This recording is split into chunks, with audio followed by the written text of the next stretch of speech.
চারিদিকে পিঠা পুলির ধুম পড়েছে, আর এই শীতে পিঠা খাবো না তা তো হয় না। হ্যালো দর্শক, আসসালামু আলাইকুম। নিয়ে আসলাম আপনাদের জন্য গরম গরম ভাপে সেদ্ধ করা ভাপা পুলি পিঠা।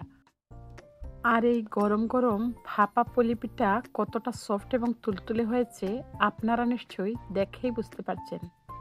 তো এটি চাইলে আপনারা ফ্রিজের নর্মাল পোর্শনে রেখে 3 থেকে 4 দিনের মতো রেখে খেতে পারবেন। আর অবশ্যই খাওয়ার পূর্বে ফুটন্ত গরম পানিতে আবারও 5 মিনিটের মতো ভাপিয়ে নেবেন। আর ভাপিয়ে নেওয়ার পর মনে হবে এইমাত্রই আপনি তৈরি করেছেন। তো যারা এই পিঠাটি খেয়েছেন তারা নিশ্চয়ই জানেন এই নারকেলি ভাপা পুলি পিঠা খেতে কতটা টেস্টি হয়। তো আশা করছি বরাবরের মতো আমার আজকের এই নারকেলি ভাপা পুলি পিঠা আপনাদের কাছে খুব বেশি ভালো লাগবে। তো ভিউয়ার্সদের কাছে বরাবরের মতো রিকোয়েস্ট থাকবে, ভিডিওটি ছেড়ে যাওয়ার আগে অবশ্যই রেসিপিতে লাইক দিয়ে দেখা শুরু করবেন। আর আপনাদের এক একটি লাইক কিন্তু শেয়ারের কাজ করে। তাহলে চলুন কথা না বাড়িয়ে শুরু করা যাক। তো পুলি পিঠাটা তৈরি করার জন্য প্রথমে আমি মেজারমেন্ট কাপের 3 কাপ ফুটন্ত গরম পানিতে 2 কাপ চালের আটা এবং 1 কাপ ময়দা দিয়ে দিলাম সফট একটি খামির তৈরি করার জন্য। আর অবশ্যই ময়দাটা ব্যবহার করবেন, এতে করে ভাপা পুলি পিঠা খেতে খুব বেশি ভালো লাগবে। তো আমি এটিকে 10 মিনিটের মতো রেস্টে রেখে দিব, এতে করে এটা আরও বেশি সফট হবে। সেই ফাঁকে আমি নারকেলের পুরটা তৈরি করার জন্য এখানে ব্যবহার করছি প্রায় 1.5 কাপের মতো ড্রাই কোকোনাট। তো এটিকে সফট করতে অ্যাড করে দিচ্ছি 1/2 কাপের মতো লিকুইড দুধ। তো আপনারা চাইলে লিকুইড দুধের পরিবর্তে পানিটাও ব্যবহার করতে পারবেন, তবে লিকুইড দুধটা দিলে খেতে বেশি টেস্টি হবে।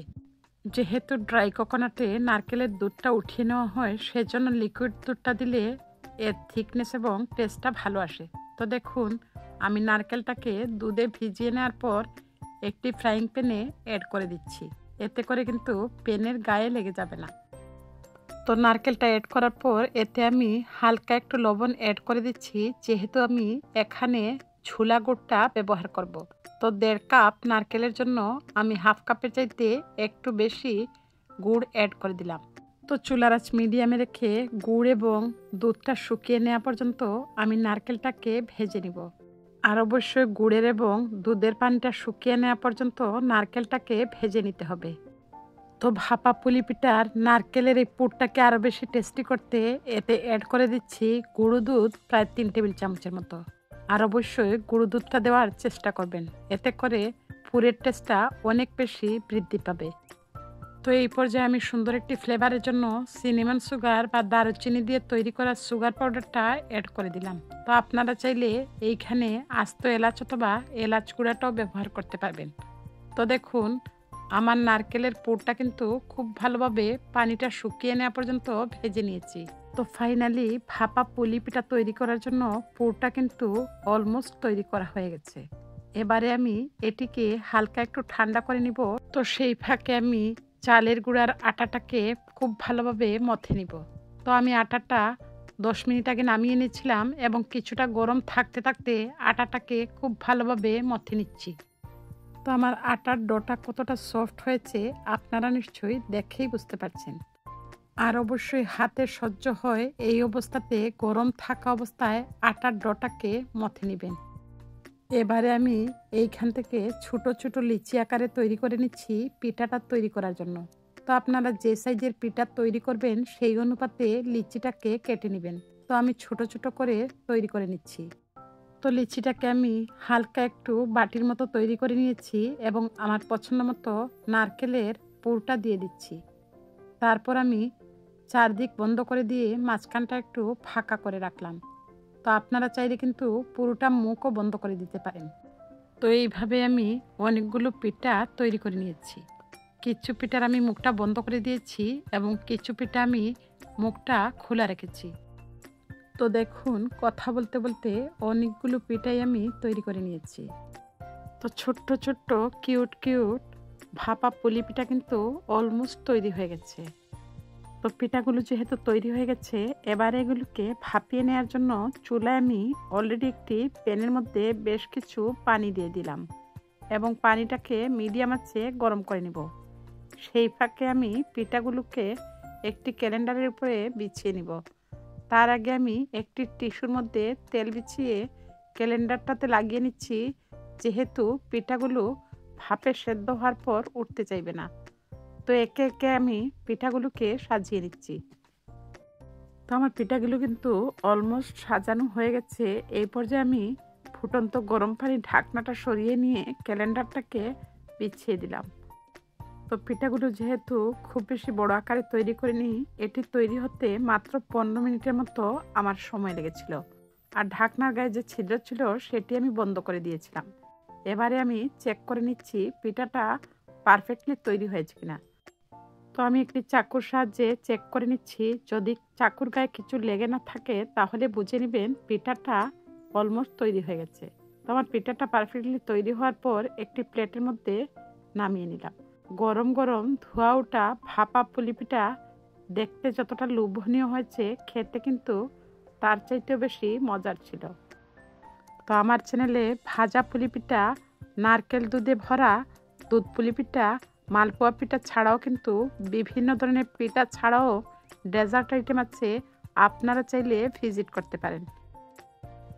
তো ভিউয়ার্সদের কাছে বরাবরের মতো রিকোয়েস্ট থাকবে, যদি চ্যানেলটি নতুন ভিজিট করে থাকেন সাবস্ক্রাইব করে পাশে থাকা বেল বাটনটি বাজিয়ে দিবেন পরবর্তী আপডেট পাওয়ার জন্য।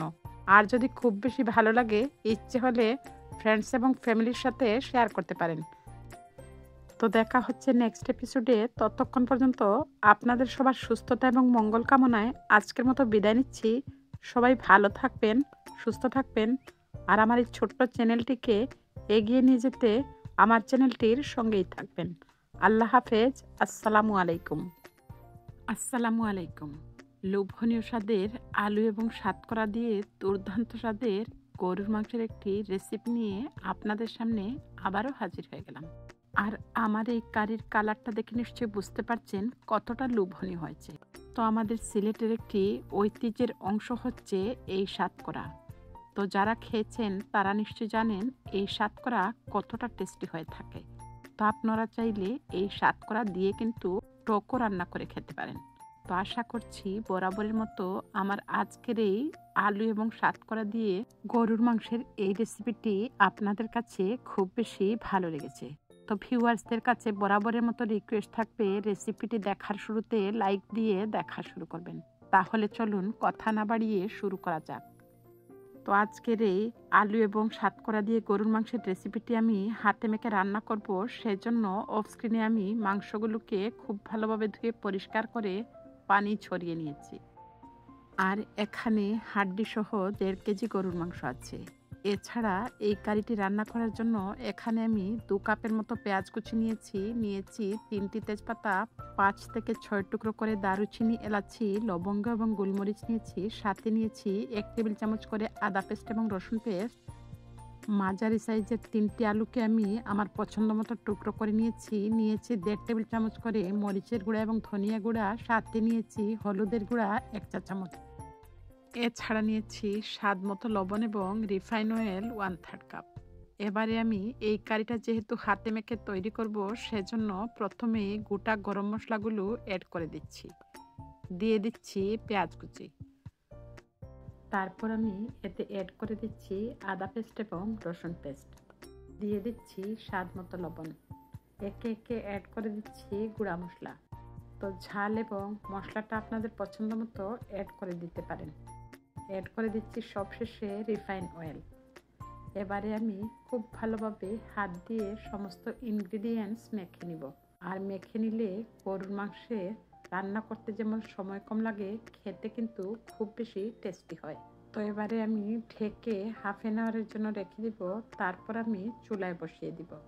তো ঠিক আধা ঘন্টা পর আমি চুলায় বসিয়ে দিলাম এবং এটিকে আমি মিডিয়াম আঁচে রান্না করে নিব 20 মিনিটের মতো, যাতে এর ভেতর থেকে অনেকটাই পানি বের হয়ে আসে এবং মাংসটা 20 to 30% সেদ্ধ হয়ে যায়। তো ঠিক 20 মিনিট পর ফিরে আসলাম। দেখুন মাংসের ভেতর থেকে কিন্তু অনেকটাই পানি উঠে এসেছে এবং মাংসটাও 20%-এর মতো সেদ্ধ হয়ে গেছে। তো আমি একটি স্প্যাচুলার সাহায্যে নেড়ে চেড়ে খুব ভালোভাবে মাংসটাকে উপর নিচ করে দিচ্ছি, যাতে সব সাইড সমানভাবে কুকড হয়ে যায়। তো এবারেও আমি ঢেকে রেখে দিলাম 20 মিনিটের মতো। সেই ফাঁকে আমি আমাদের সিলেটের ঐতিহ্যবাহী সাতকরার সাথে পরিচয় করিয়ে দিচ্ছি। তো এখানে আমি প্যাকেটজাত কাটা সাতকরাটাই ব্যবহার করছি। তো আনুমানিক আমি হাফ সাতকরাটা এখানে ব্যবহার করছি। তো আপনারা চাইলে এই টুকরোগুলোকে ছোট করে নিতে পারেন। আবারও আমি 20 মিনিটের জন্য ঢেকে রেখেছিলাম। এই পর্যায়ে মাংসটা কিন্তু 60% মতো সেদ্ধ হয়ে গেছে, আর পানিটাও কিন্তু অনেকটাই শুকিয়ে গেছে এবং তেলটাও ভেসে উঠেছে। এই পর্যায়ে আমি সাতকরাগুলো অ্যাড করে দিলাম। তারপর আমি স্প্যাচুলা দিয়ে নেড়েচেড়ে সাতকরাগুলোকে খুব ভালোভাবে মাংসের ভেতর দিয়ে ঢুকিয়ে দিচ্ছি, যাতে কিছুটা টক ভাব চলে আসার পাশাপাশি সাতকরাগুলোও সেদ্ধ হয়ে যায়। তো ঢাকনা দিয়ে আমি আবারও 10 মিনিটের মতো সাতকরাটাকে সেদ্ধ করে নিয়েছি। এই পর্যায়ে আমি আবারও স্প্যাচুলা দিয়ে নেড়েচেড়ে খুব ভালোভাবে মিশিয়ে নিচ্ছি। তারপর আমি এতে সাতকরা এবং মাংসটা পুরোপুরি সেদ্ধ হওয়ার জন্য এতে অ্যাড করে দিব ফুটন্ত গরম পানি। তো আমি এখানে মেজারমেন্ট কাপে প্রায় 4 কাপের মতো পানি অ্যাড করে দিয়েছি। তারপর আমি এতে অ্যাড করে দিব আগে থেকে কেটে নেওয়া আলুর পিসগুলো। আর এই পানিতেই কিন্তু পুরোটা রান্না আমি তৈরি করে নিব। আর অবশ্যই ঝোলটা আপনাদের পছন্দ মতো অ্যাড করে দিবেন। তো আলুটা দেওয়া হয়ে গেলে আমি খুব ভালোভাবে নেড়েচেড়ে মিশিয়ে নিয়ে এবারে মিডিয়াম আছে প্রথমে 10 মিনিটের মতো জাল করে নিব। তো ফিরে আসলাম 10 মিনিট পর। তো ঢাকনাটা সরিয়ে হালকা একটু চেক করে নিয়েছি। এই পর্যায়ে আমি চুলার আঁচটা একদম লতে করে ঢেকে রান্না করব আবারও 10 মিনিটের জন্য। তো 10 মিনিট পর ফিরে আসলাম। আমার রান্নাটা কিন্তু অলমোস্ট তৈরি হয়ে গেছে। তো সবশেষে আমি অ্যাড করে দিচ্ছি জিরা পাউডার 1 চা চামচের মতো। তারপর আমি আলতো হাতে নেড়ে চেড়ে মিশিয়ে নিচ্ছি। এবারে আমি এটিকে একদম লো আঁচে রেখে দিব আবারও 2 থেকে 3 মিনিটের মতো। ফাইনালি কিন্তু আমার রান্নাটা অলমোস্ট কমপ্লিট হয়ে গেছে। তো ফিরে আসলাম 3 মিনিট পর। তো ঢাকনাটা সরিয়ে নিলাম, আর অল্প আঁচে রান্না করার ফলে দেখুন কারির কালারটা কতটা সুন্দর হয়েছে। আর সাতকরার সুন্দর একটি ফ্লেভার কিন্তু ঘরময় ছড়িয়ে গেছে। এই পর্যায়ে আমি ঢাকনাটা সরিয়ে সার্ভিং বলে সার্ভ করে নিব। ধোঁয়াটা গরম গরম সাতকরা এবং আলুর সংমিশ্রণে গরুর মাংসটা কিন্তু দেখতে যতটা সুন্দর হয়েছে, খেতে কিন্তু তার চাইতে বেশি মুখরোচক হয়েছে। তো ভিউয়ার্সদের কাছে বরাবরের মতো রিকোয়েস্ট থাকবে, যদি রেসিপিটি ভালো লাগে অবশ্যই একটি লাইক দিবেন। আর যদি খুব বেশি ভালো লাগে ইচ্ছে হলে ফ্রেন্ডস এবং ফ্যামিলির সাথে শেয়ার করে অন্যদেরকে দেখার সুযোগ করে দিতে পারেন। তো দেখা হচ্ছে নেক্সট এপিসোডে। ততক্ষণ পর্যন্ত আপনাদের সবার সুস্থতা এবং মঙ্গল কামনায় আজকের মতো বিদায় নিচ্ছি।